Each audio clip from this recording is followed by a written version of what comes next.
World War I, D, or the First World War, the 28th of July, 1914 to 11, November 1918, also known as the Great War, was a global conflict between two coalitions, the Allies, or Entente, and the Central Powers. Major areas of conflict included Europe and the Middle East, as well as parts of Africa and the Asia-Pacific. The war saw important developments in weaponry, including tanks, aircraft, artillery, machine guns, and chemical weapons. One of the deadliest conflicts in history.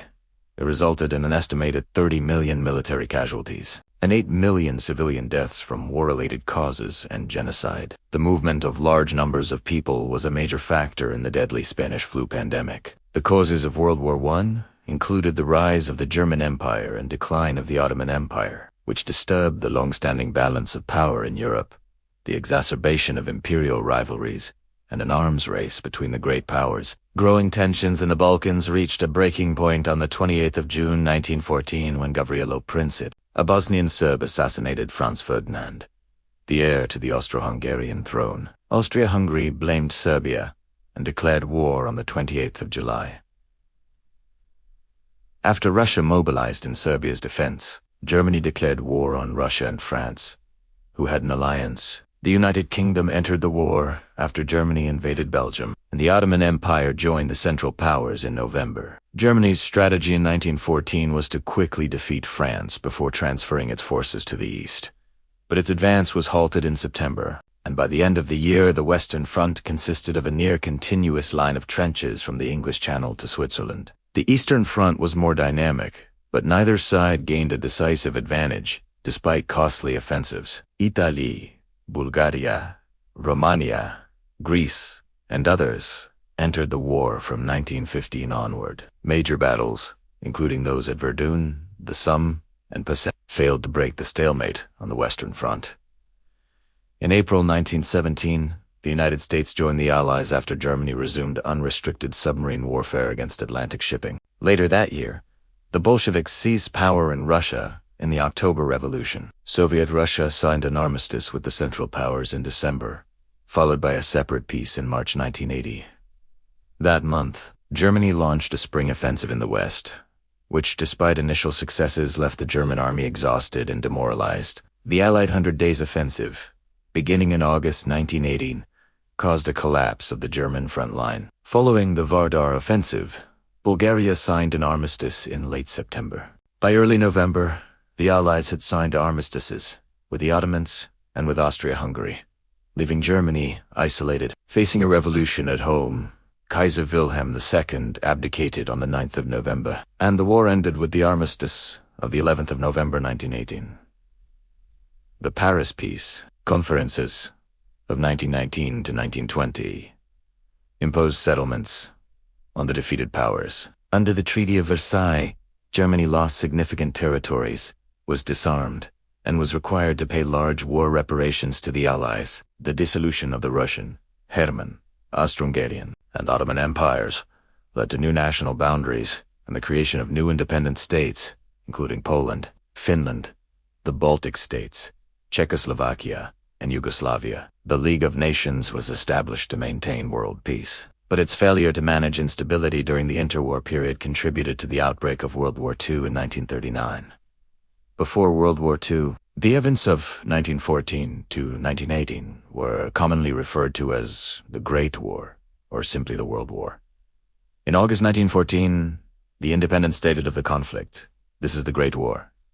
It names itself in the decade after its end.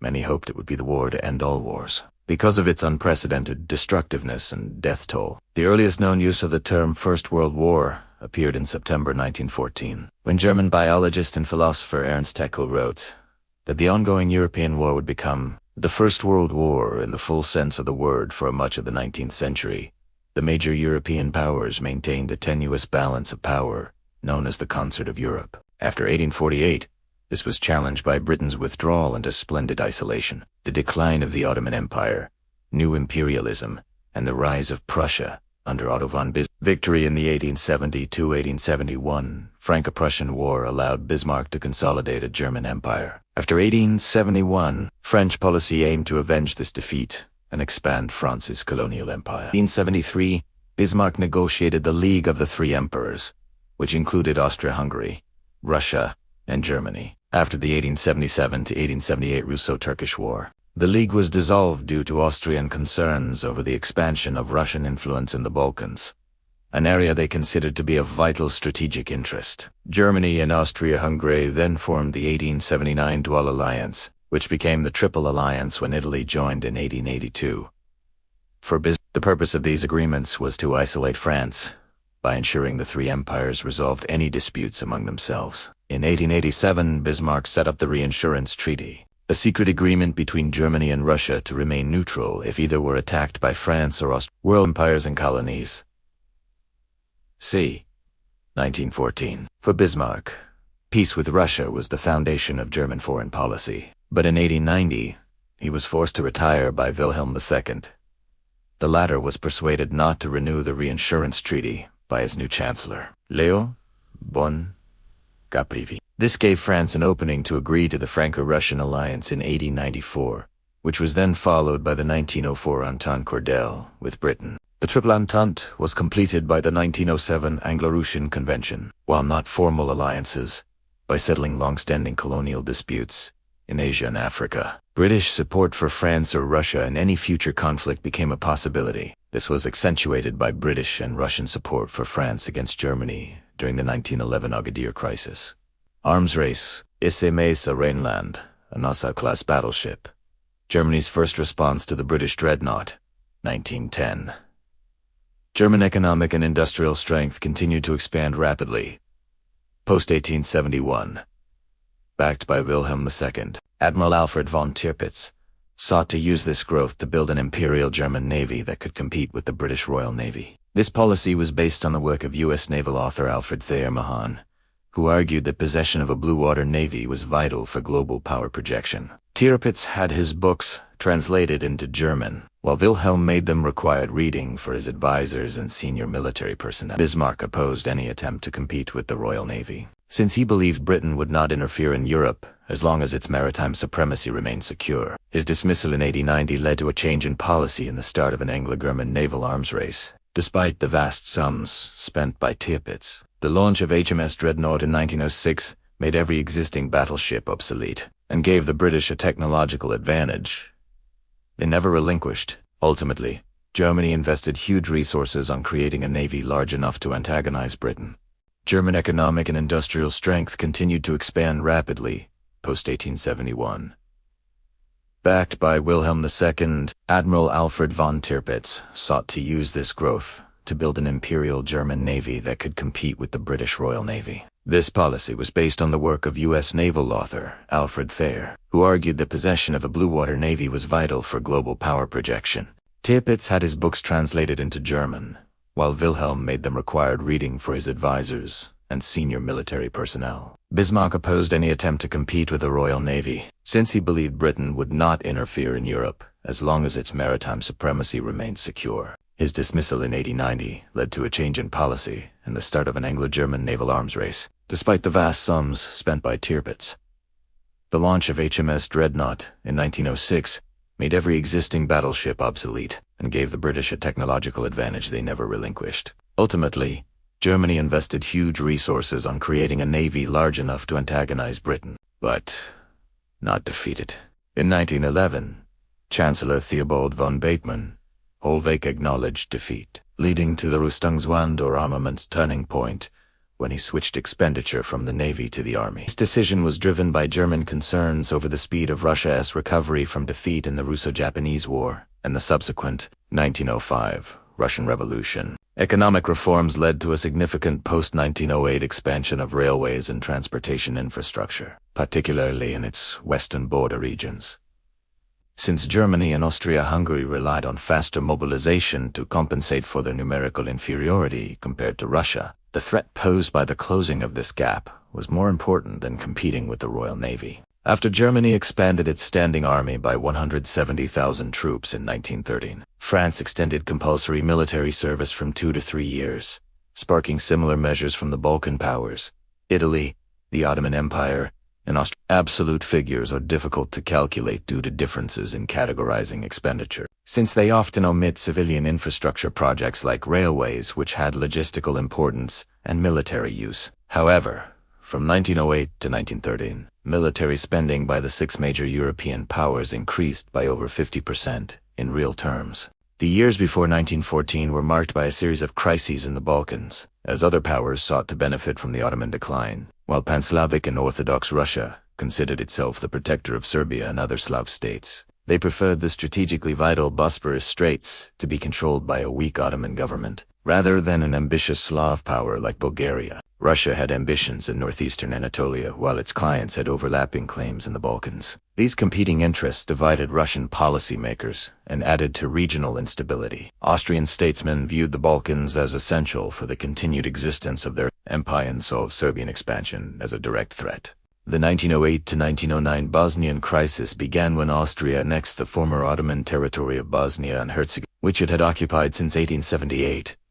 Timed to coincide with the Bulgarian declaration of independence from the Ottoman Empire. This unilateral action was denounced by the European powers, but accepted as there was no consensus on how to resolve the situation. Some historians see this as a significant escalation, ending any chance of Austria cooperating with Russia in the Balkans, while also damaging diplomatic relations between Serbia and Italy. Tensions increased after the 1911-1912 Italo-Turkish War demonstrated Ottoman weakness and led to the formation of the Balkan League, an alliance of Serbia, Bulgaria, Montenegro, and Greece.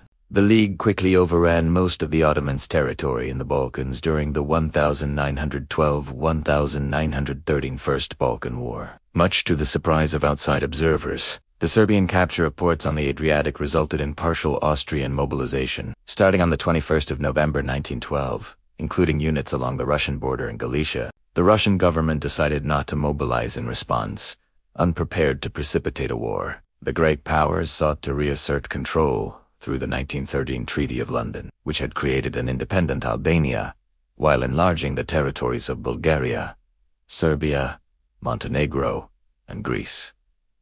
However, disputes between the victors sparked the 33-day Second Balkan War. When Bulgaria attacked Serbia and Greece on the 16th of June 1913, it was defeated, losing most of Macedonia to Serbia and Greece, and southern Dobruja to Romania. The result was that even countries which benefited from the Balkan Wars, such as Serbia and Greece, felt cheated of their rightful gains, while for Austria it demonstrated the apparent indifference with which other powers viewed their concerns, including Germany. This complex mix of resentment, nationalism, and insecurity helps explain why the Balkans became known as the powder keg of Europe. On the 28th of June 1914, Archduke Franz Ferdinand of Austria, heir presumptive to Emperor Franz Joseph I of Austria, visited Sarajevo, the capital of the recently annexed Bosnia and Herzegovina. Chagetko Popovi, Gavrilo Princip, Nadelko, Abrinobi, Trifko Grave, Baso Ubrilobi,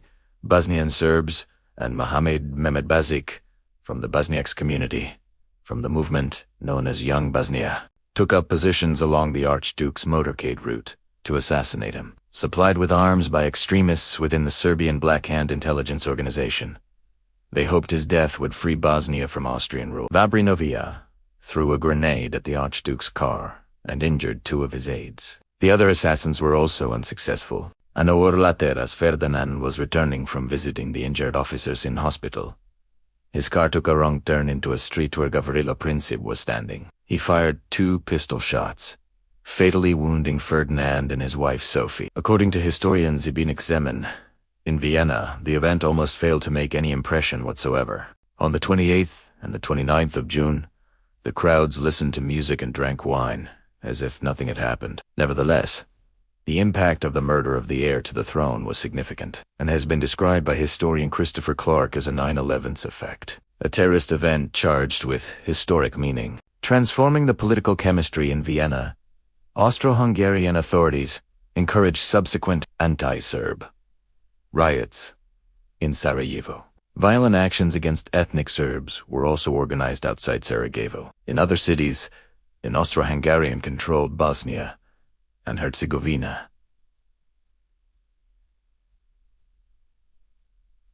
Croatia, and Slovenia. Austro-Hungarian authorities in Bosnia and Herzegovina imprisoned approximately 5,500 prominent Serbs, 700 to 2,200 of whom died in prison.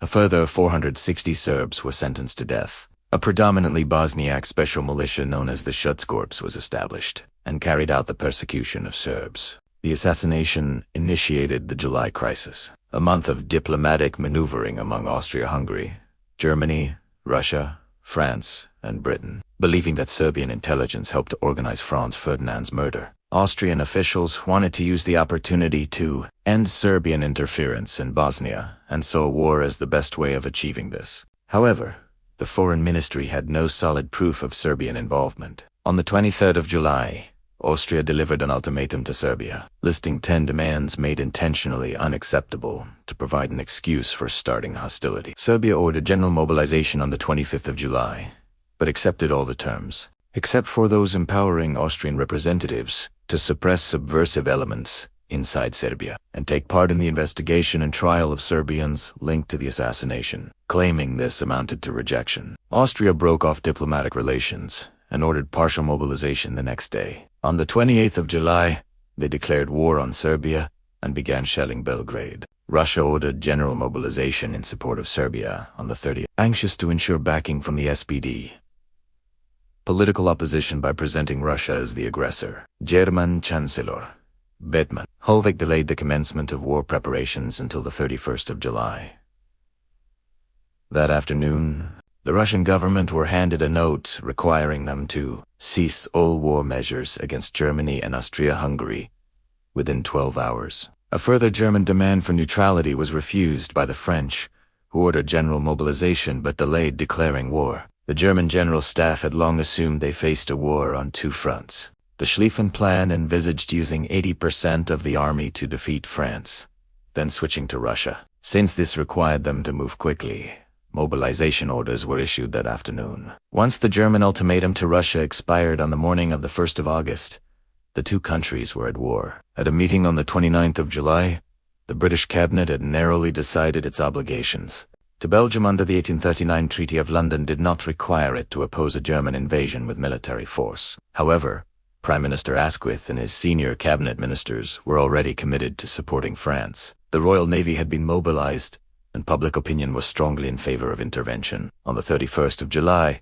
Britain sent notes to Germany and France, asking them to respect Belgian neutrality. France pledged to do so, but Germany did not reply. Aware of German plans to attack through Belgium, French Commander-in-Chief Joseph Joffre asked his government for permission to cross the border and preempt such a move. To avoid violating Belgian neutrality, he was told any advance could come only after a German invasion. Instead, the French cabinet ordered its army to withdraw 10 kilometers behind the German frontier to avoid provoking war. On the 2nd of August, Germany occupied Luxembourg and exchanged fire with French units when German patrols entered French territory. On the 3rd of August, they declared war on France and demanded free passage across Belgium, which was refused. Early on the morning of the 4th of August, the Germans invaded, and Albert I of Belgium called for assistance under the Treaty of London. Britain sent Germany an ultimatum demanding they withdraw from Belgium. When this expired at midnight, without a response, the two empires were at war. Germany promised to support Austro-Hungary's invasion of Serbia, but interpretations of what this meant differed. Previously tested deployment plans had been replaced early in 1914, but those had never been tested in exercises. Austro-Hungarian leaders believed Germany would cover its northern flank against Russia. Serbian campaign. Main article. Serbian campaign. Serbian Army Bleriot Onziolush 1915. Beginning on the 12th of August, the Austrians and Serbs clashed at the battles of the Sir and Kalib. Over the next 2 weeks, Austrian attacks were repulsed with heavy losses. As a result, Austria had to keep sizable forces on the Serbian front, weakening their efforts against Russia. Serbia's victory against Austria in the 1914 invasion has been called one of the major upset victories of the 20th century. In 1915, the campaign saw the first use of anti-aircraft warfare after an Austrian plane was shot down with ground-to-air fire, as well as the first medical evacuation by the Serbian army. Upon mobilization, in accordance with the Schlieffen Plan, 80% of the German army was located on the Western Front, with the remainder acting as a screening force in the east, rather than a direct attack across their shared frontier. The German right wing would sweep through the Netherlands and Belgium, then swing south, encircling Paris and trapping the French army against the Swiss border. The plan's creator, Alfred von Schlieffen, head of the German General Staff from 1891 to 1906, estimated that this would take 6 weeks, after which the German army would transfer to the east and defeat the Russians. The plan was substantially modified by his successor, Helmuth von Moltke. The younger, under Schlieffen, 85% of German forces in the west were assigned to the right wing, with the remainder holding along the frontier. By keeping his left wing deliberately weak, he hoped to lure the French into an offensive into the lost provinces of Alsace, which was the strategy envisaged by their Plan 17.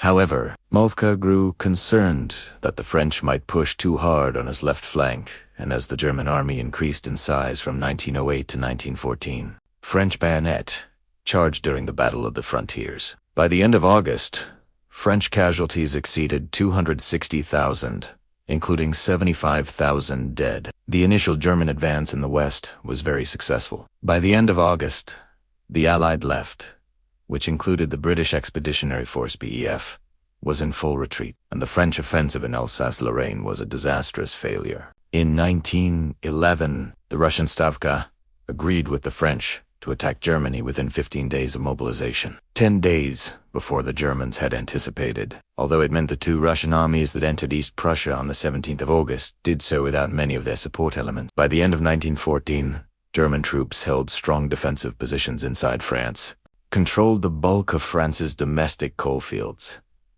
and inflicted 230,000 more casualties than it lost itself. However, communications, problems, and questionable command decisions cost Germany the chance of a decisive outcome. While it had failed to achieve the primary objective of avoiding a long, two-front war, as was apparent to several German leaders, this amounted to a strategic defeat. Shortly after the First Battle of the Marne, Crown Prince Wilhelm told an American reporter, "We have lost the war. It will go on for a long time, but lost it is already." On the 30th of August 1914, New Zealand occupied German Samoa, now Samoa. On the 11th of September, the Australian Naval and Military Expeditionary Force landed on the island of New Britain, then part of German New Guinea. On the 28th of October, the German cruiser SMS Emden sank the Russian cruiser Gimkrug in the Battle of Pina. Japan declared war on Germany before seizing territories in the Pacific, which later became the South Seas Mandate, as well as German treaty ports on the Chinese Shandong Peninsula at Sink, after Vienna refused to withdraw its cruiser,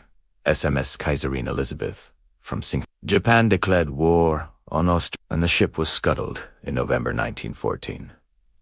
Within a few months, Allied forces had seized all German territories in the Pacific, leaving only isolated commerce raiders and a few holdouts in New Guinea. Some of the first clashes of the war involved British, French, and German colonial forces in Africa. On the 6th to the 7th of August, French and British troops invaded the German protectorates of Togoland and Cameroon. On the 10th of August, German forces in Southwest Africa attacked South Africa. Sporadic and fierce fighting continued for the rest of the war. The German colonial forces in German East Africa, led by Colonel Paul von Lettow, fought a guerrilla warfare campaign and only surrendered 2 weeks after the armistice took effect in Europe. Before the war, Germany had attempted to use Indian nationalism and Pan-Islamism to its advantage, a policy continued post-1914 by instigating uprisings in India, while the Niedermeyer-Hentig expedition urged Afghanistan to join the war on the side of Central Powers. However, contrary to British fears of a revolt in India, the outbreak of the war saw a reduction in nationalist activity. In 1914, the British Indian Army was larger than the British Army itself, and between 1914 and 1918 an estimated 1.3 million Indian soldiers and laborers served in Europe, Africa, and the Middle East. In all, 140,000 soldiers served on the Western Front, and nearly 700,000 in the Middle East, with 47,746 killed and 65,126 wounded. The suffering engendered by the war, as well as the failure of the British government to grant self-government to India afterward, bred disillusionment, resulting in the campaign for full independence led by Mahatma Gandhi. Pre-war military tactics that had emphasized open warfare and individual riflemen proved obsolete when confronted with conditions prevailing in 1914.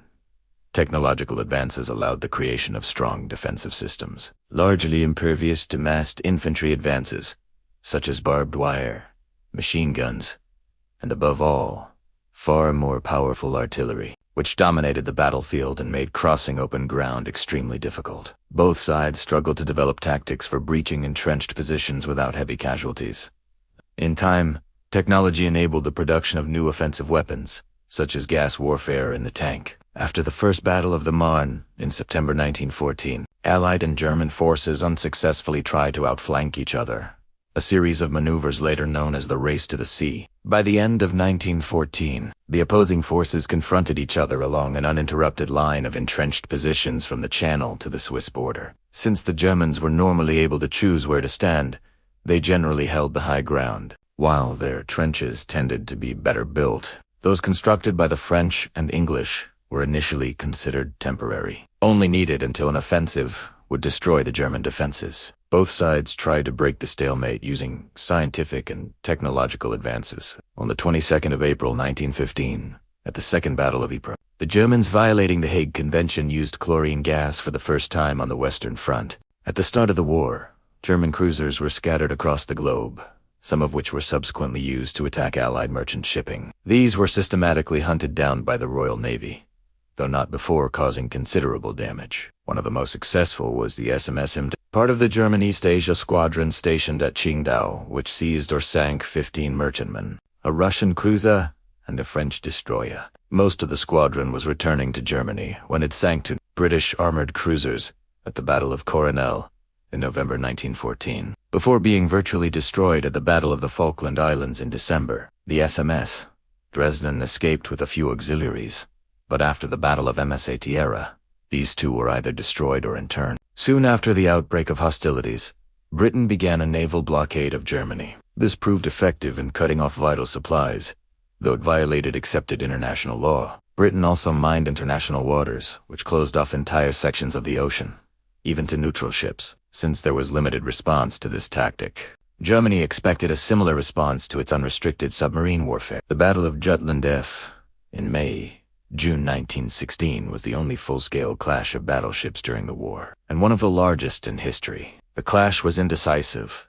though the Germans inflicted more damage than they received. Thereafter, the bulk of the German high seas fleet was confined to port. U-2-155 exhibited near Tower Bridge in London. After the 1918 armistice, German U-boats attempted to cut the supply lines between North America and Britain. 101. The nature of submarine warfare meant that attacks often came without warning, giving the crews of the merchant ships little hope of survival. 101-102. The United States launched a protest, and Germany changed its rules of engagement. After the sinking of the passenger ship RMS Lusitania in 1915, Germany promised not to target passenger liners, while Britain armed its merchant ships, placing them beyond the protection of the cruiser rules, which demanded warning and movement of crews to a place of safety, a standard that lifeboats did not meet. 103. Finally, in early 1917, Germany adopted a policy of unrestricted submarine warfare, realizing the Americans would eventually enter the war. 101-104, Germany sought to strangle Allied sea lanes before the United States could transport a large army overseas, but, after initial successes, eventually failed to do so.